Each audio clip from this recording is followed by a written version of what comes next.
And let's talk about the different types of massage you can use during labor. So you can use the hip squeeze and counter-pressure techniques anytime throughout labor.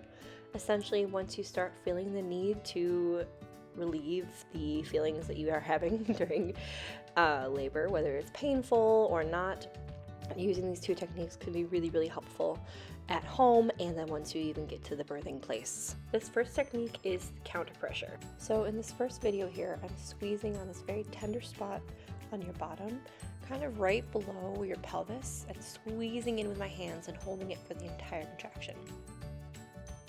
This video is showing the hip squeeze. So the first one was counter pressure, and the hip squeeze is literally squeezing in the pelvis, again, to go against the contraction pain.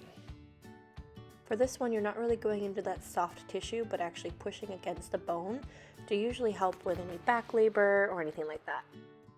For some people, counter pressure or hip squeezes might be a little bit too intense for their contractions, or they might want something a little bit different. So the tailbone press is a very gentle and comforting pressure on the tailbone, just like I'm doing here with Nina. What I love about the tailbone press is that the birthing person can actually lean back into the hands and add more pressure if they want to.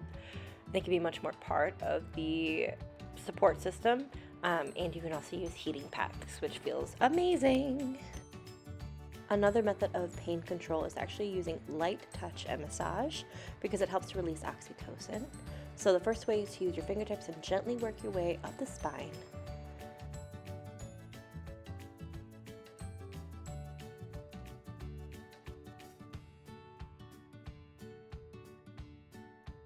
Creating a V shape between the shoulder blades.